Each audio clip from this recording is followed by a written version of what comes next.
the living legends.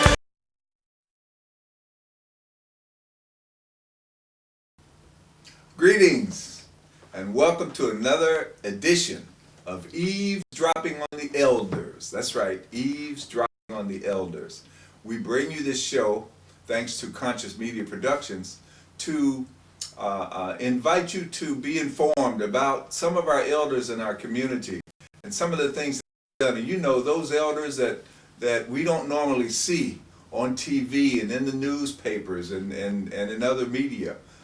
We have set out this year in 2009 to highlight and to celebrate the lives of some of the people that don't get the kind of recognition that you know, the celebrities get and the usual folks get who may have been in the public spotlight for years. And we do this because, taking from the book that I wrote, Black Knowledge, Stuff We Need to Know, I wrote a column, well, not a column, a section in the book called Eavesdropping on the Elders. And it's really important for us to listen to the messages, the stories, the history, the information and knowledge that our elders have. And if we just continue to reject that knowledge or ignore it, then there'll be a lot of things that we'll miss out on. And Brother Jim Alexander and myself decided to bring you this series called Eavesdropping on the Elders in order to inform and educate, and just to celebrate, as I said, to celebrate the lives of some of the folks who have gone and done tremendous things here in the city of Cincinnati that you probably don't know about. And I am so excited today to bring you yet again another of our elders here in Cincinnati. Her name is Lois Wilson, and I'm sure you're going to be pleased at the information that we discuss, and it's just going to be an exciting hour. So sit back and relax. Eavesdropping on the Elders is on the air. Thank you. Lois, it's a pleasure and honor to be here interviewing you. It's an honor for me to be here. And let me say, first of all, our birthday's on the same day. Date. Happy We're birthday. both August the 11th. Okay, we appreciate that. And I've wanted to get you on for some time now. And I know, you're the kind of person that really doesn't seek the spotlight and try to get publicity, but I know that you've done a lot of things, especially in the field of bowling. Yes, that's right, bowling. And you're going to be pleasantly surprised at what you hear as far as bowling, the bowling history of Cincinnati, especially among a lot of the black people here in Cincinnati and around the country. Lois can share that with us. But Lois, first I just want to talk to you about your early childhood and where you were born and where you lived and what you did as growing up, where you went to high school, all those things first before we get into the other topic. Well, I was born on Liberty Street in the West End. I attended Washburn Bloom, and I graduated from Woodward High School in 1952. Were there other people that you remember in that class that are still around now? Oh, yes. Can you name some of the people? Juanita Adams. Juanita Adams? Yes. I was just with Juanita Adams the other day. She graduated with you. Mm-hmm. Wow. Louise Stallworth. Murders Hunter. Okay. Any men that you remember that were at Woodward at that time? At Woodward, well, let's see. Granville Stallworth was one. Mm-hmm. That's Warren Grace was one. Okay. Well, that may be there. Are probably some names that other people watching will remember and think, oh wow. Okay. After you graduated, what did you get into? What did you do after you graduated high school? After I entered the University of Cincinnati, Mm-hmm. and I graduated the same year Yvonne Critton graduated. Oscar also. Robinson's wife? Yes. Wow. So we both entered the University of Cincinnati. Uh-huh. And then I decided, I fell in love and married Robert Miller. And he was in the Air Force, and then I started traveling as a military wife. Okay. So you got to see a little bit of the world? Yes, Bangor, Maine, Waco, Texas. Okay. Mm-hmm. Yeah. And then I came back. Came back home. All right. Bring us a little bit more forward from that time. And I guess, we're in the 50s, right? Yes, we're in the 50s. Now, you shared with me that you got involved with with bowling, period, or National Bowling Association. And let me give a little background, and I'll let Lois pick it up from there. But the National Bowling Association is the African American or the Black Bowling Association that was formed in 1939. And Lois is going to give us a lot more particular history on that.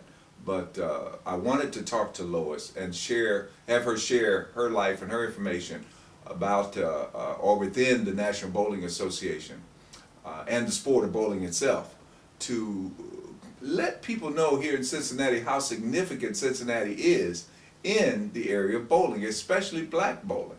And you say you got involved in what, 1955? Mm-hmm. Yes. Tell us about that. How did you get involved in bowling? Well, I had a part-time job with the AMPT company, which was located right across from the Regal Theater on Lamb Street. Mm-hmm. And the Play Bowl was right next door to the grocery store. Uh-huh. And the employees there would go next door to the Play Bowl on the second floor and start bowling. And the Play Bowl was a black-owned? Black-owned lanes in Cincinnati. And that was time doing segregation. And, yeah. Yes. So you couldn't bowl in. And we could not bowl at Frisco's, Felson's, Western Hills. Yeah. Those bowling alleys, because they were off limits to blacks at that time. Wow. Even Felson's at that Yes. time? Yes. You know, I remember my father telling me that he set pins in Felson's bowling Yes. house, and that was like in And the they were 40s, I allowed guess. to bowl after They could bowl after afterwards. closing Uh-huh. time, and it was that condition lasted quite a while, Mm-hmm. because you have Stone's Bowling Lane In right now Norwood. in Norwood that in the recent years became integrated. Okay. I remember after my father told me that, he told me that because I went over to Felson's. When I was a teenager, I just wanted to get a job somewhere. I actually went to Felson's and got a job setting pins. And he told me he worked there years at ago. that time, And this was like in 58, yes, something like that. At that time, bowling, most blacks bowled at the YMCA on 9th I Street. remember that. Yeah, I remember people talking about it anyway. Yes, yes. So the Mr. Play Bowl. Redding and Mr. Lenore, these were directors at the YMCA. Okay, 9th Street Y. Mm-hmm. All right, all right, all right. And the Play Bowl, like you said, is where it was right down at Clark and Lynn, Yeah. across the street from the Regal. Regal Theater. And you bowled up on the second floor. Yes. Okay, so you just took to the sport, or what? Yes. Well, the girls that I was, at that time, the young ladies that I was bowling with, were involved with the Negro Bowling Association. And immediately, anything that is labeled that is fighting for equality or advancement of our race, we join.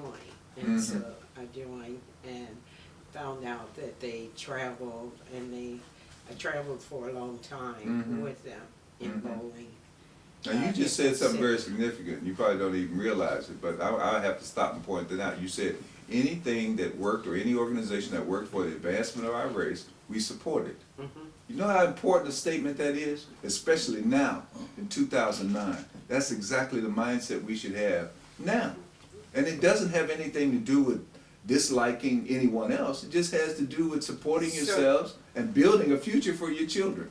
And now, as we look forward from when the Negro Bowling Association started, look at all it's done, and we're going to talk about that too as we go through this show. But I wanted to stop there and just to point that out, because that's a very important statement that you made, and a very important commitment you made.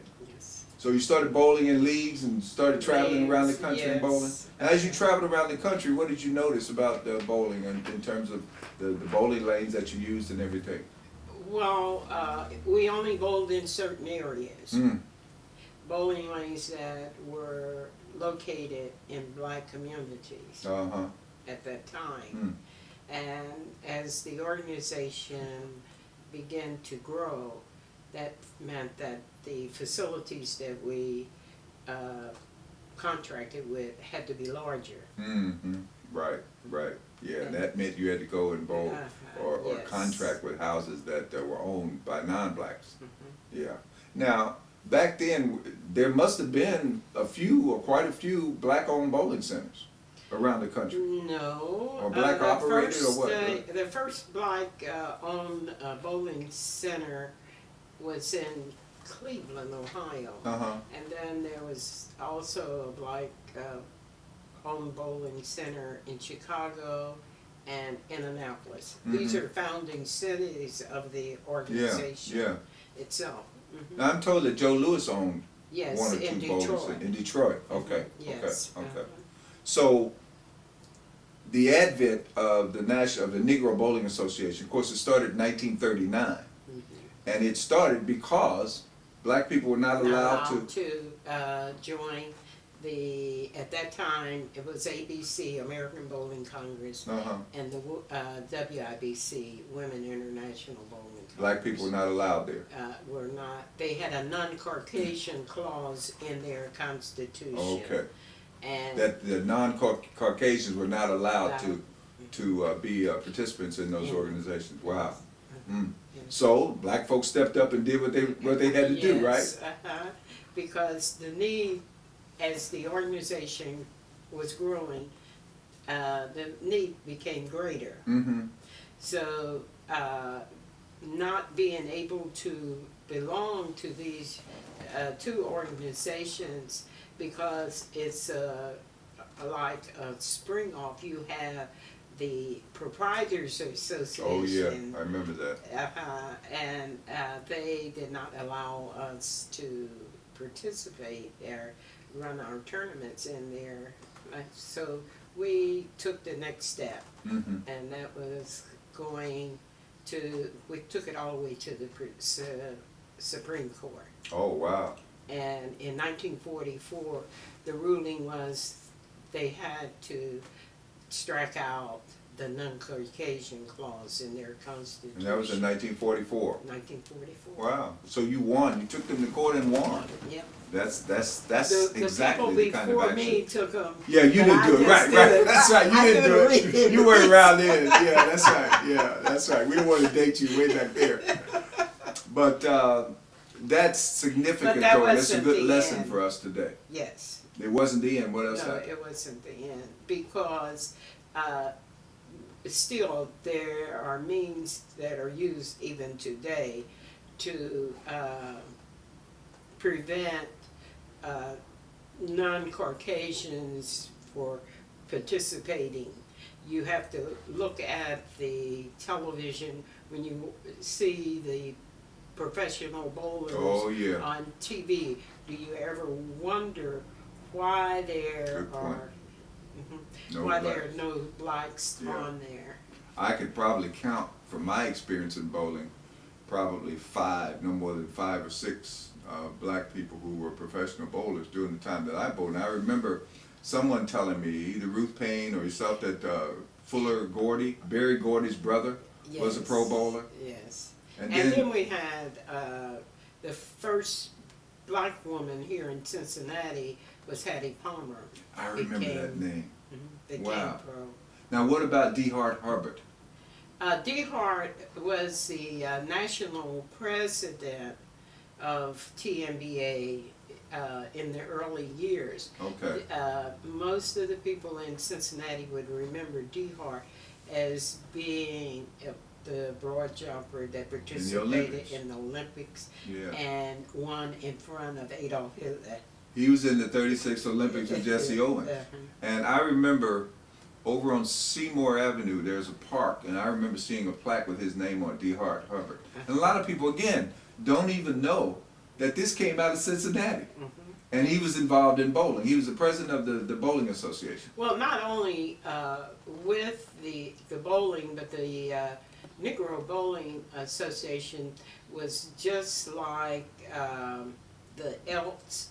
When they had conventions in cities, the community had to open up their homes because they weren't allowed to check into hotels. Wow. Okay? So that was the same experience that the bowlers in their travel experienced. Do you know the first hotel that they stayed in?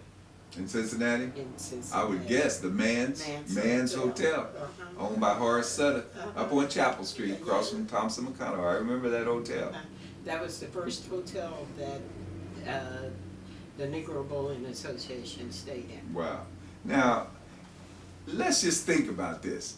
Back then, you talking 40s, 50s, early 60s, when blacks were not allowed to participate, not allowed to be members of the American Bowling Congress, ABC, WIBC, had to form their own organization, use that organization to support themselves and to build up their own resources. And even when they traveled, they couldn't stay at certain hotels, so they stayed at other people's homes. Do you know, Lois, that here in the 21st century, we are still writing and lecturing and speaking about these kinds of things, suggesting that when we go to different cities, that we look first to ourselves to spend our money. We look first to, where's a black hotel? Is there one here that we could stay in?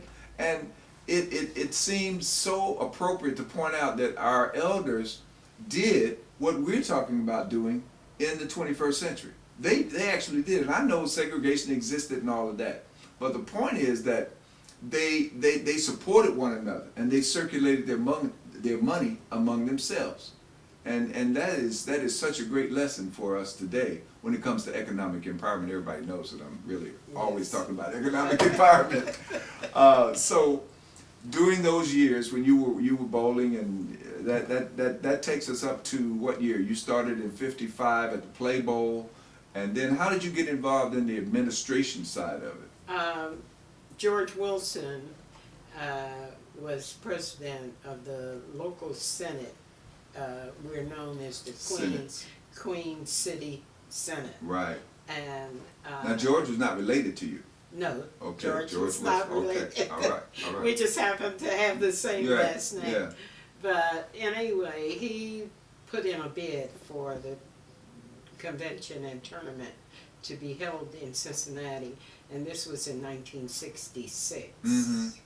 And doing that, we were trying to, the Senate was not very active, and we had to have resources to host the tournament. Right. So my suggestion was that we raffle off a car. And back then, you know, cars were... Yeah.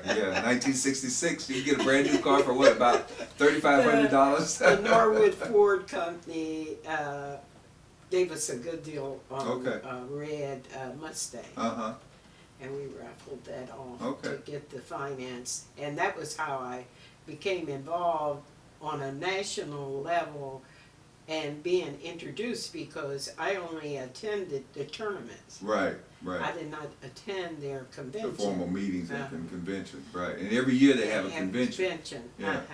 And when we raffled off this car and the tournament and the convention came to Cincinnati, I took it up on myself to go around and find out what this convention thing was all about, you know. And at that time I was sitting in the foundation meeting, and they were discussing the finance and the operation of the organization, and I asked a couple of questions. But when I left the room, I had been appointed to sit on the foundation. They just drafted you, huh?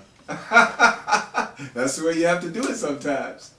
And, I spent from 1966 to 2005. Okay.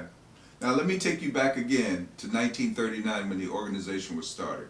I know that the organization was started by 5 different cities. Mm-hmm. One of which was dear old Cincinnati, Ohio. Cincinnati. It was Cincinnati, Detroit, Toledo, Columbus, Indianapolis. and Cleveland.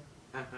I have a plaque that we did, a banner, proclamation, or whatever we want to call it, that was done for the 50th anniversary of the National Bowling Association, with the original signatures here from the mayors of each one of the founding cities. Mm-hmm. This was in 1989 that we drafted this and got the mayors to sign it. And it was Chicago, the mayor, Richard M. Daley. Cincinnati, the mayor was Charles J. Lucan. Cleveland was George Voinovich. Detroit, Coleman Young. And in Toledo, the mayor was Donna Owens at that time. And this was in 1989 that we did this proclamation for the National Bowling Association. And 1989 was designated as the National Bowling Association year because of what folks like you and folks before you had done to build this organization up to what it is now.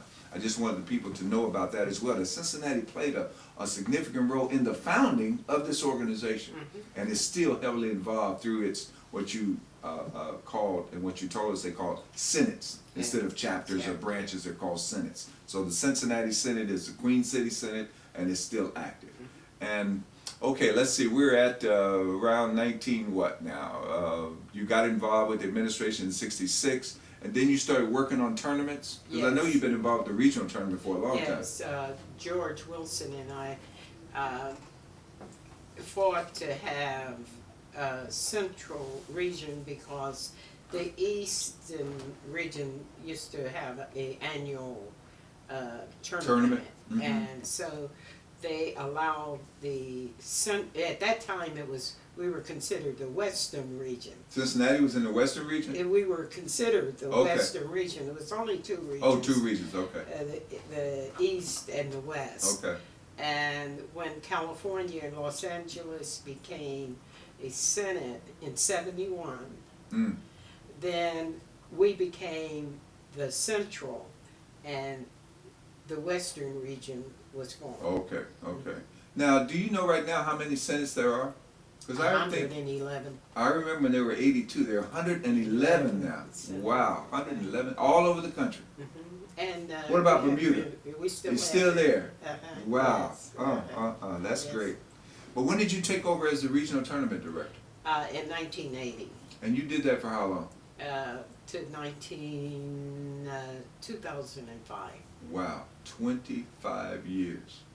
And I remember my younger brother Curtis used to work for you, keeping the scores and working and doing different things in the bowling centers. Every Thanksgiving, the regional tournament happens. And then in May, they still have the national And the reason we have it, we have our tournament in this region on Thanksgiving, on that weekend, is because of a couple of things. Most of your people get off Thanksgiving weekend. And then for economic reasons, hotels are empty. There you go. And we can That's good thinking. That's good thinking. Yeah, that's all right. and the houses, the bowling centers, bowling alleys, they need someone to come in and bowl, yeah. and then they can give us a good deal. That's right. Okay. That's right. That's right. That's the way to do it, Lois. Up to say the 1980s. And let me just say, I started bowling. My brother Charles got me into bowling in 1971. He called me one night and said, "We need a bowler. We need a sub." I said, "I've never bowled in my life. I have thrown a ball. I used to work, matter of fact, cleaning up Brentwood lanes back in the mid '60s. Just worked there at night, clean it up, and that's where I threw my first bowling ball, in Brentwood. But I didn't really care for bowling. And he called me one night and asked me to come out to Summit Lanes, which was eventually called Bowlermat, and said, "I want you to sub." And I said, "Okay, I'll just come." I went out, got a house ball, got some shoes, rented some shoes, and called myself bowling with him, And I subbed for him for that year, and then the next year I got on the team, and I still hadn't bought a ball or anything. And this was around '72, and then I got serious about it because it's catching. Bowling is really catching. It caught me, and around '73. I was so deep into bowling. I mean, I raised my average like 27 pins from one year to the other. and I got my own equipment and everything, and really got into it. And I bowled, Lois, after that for about 21 years, continuously in multiple leagues. And you know, I lived at the bowling centers, and it's just a sport that, first of all, black people, like you said, are not present in it in terms of the professional. Even though we had a lot of people who could have been professionals. I remember, and we'll name the names too as we go through. Dickie Bell is on the pro tour now. Okay, okay. Is he from? Where's he from? Chicago. Chicago. Okay. We had many that could have been. I remember seeing them, and I know they could have been pro bowlers. But as you say, the restrictions were so hard for us to get in there. And sponsorship. Sponsorship, that's another big deal, yeah. But my thing, coming into bowling and looking at it, of course, from my perspective in terms of economic empowerment, led me to start asking questions as to why we didn't own any bowling centers in Cincinnati, even though we bowled in them and supported them with our dollars. And at that time, you remember there was Murgaard's, Frisco's, Felson's. We had so many bowling centers that we supported. And I remember only Felson's was bought by Alex, right? Alex's restaurant on Reading Road. He bought Felson's. So we did have one, but it was small. And then there were the other houses, Seymour, Murgaard's. Losanaville. Murgaard's was black, wasn't it? Yeah, I remember that. What's his name? Mr. Pye. Yeah. And we've seen all of those houses come and go. And I remember in the 80s, when I was bowling out at the Bowler Mat and other houses, I put together a group to buy the Bowler Mat because it was up for sale. And the parent company was in Baltimore. We put together a working group of 5 people. We put our money together, got the building assessed and everything, and negotiated the price for the house. And I tried to get black people to get together and put their money together and buy that house. That was the second largest bowling center in the city of Cincinnati, next to Western Bowl. Yes. And we could have been making all kinds of money, you know, collectively. And I couldn't get our brothers and sisters to see the vision, to say, look, this is what we should do. And then eventually they closed Bowler Mat. Then they closed Seymour. Then they closed Losanaville. And we still don't own a bowling facility. But yet the National Bowling Association has been around since 1939. And that is one of the most frustrating things for me. How do you view that? What do you think about that? Well, I feel that for as the economic reasons for blacks not being able to break the wall in the field, it's the old boys Network. Good old boys network, huh? Yes. Yeah. Especially with the Bowler Proprietors Association. But then after you look at it, you have different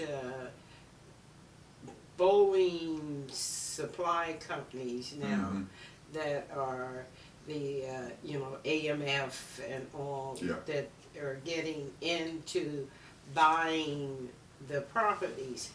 But AMF brought up 500 houses across the country in 1 year. Wow. But most of them are closed now. And it's because of economics and the upkeep. And bowling is, you said you have started back to bowling. It's a difference now. Oh, it's a different world now. Oh, yes. Back when we were started to bowl, downstairs I have a crown jewel. That's the first ball. The ball, yeah, crown jewel. I remember that ball. That's right. That's the first ball that they could use some type of chemical in it. Yeah. But it's just like the car. What they're the car dealers car and industry, things, the industry right. is going through.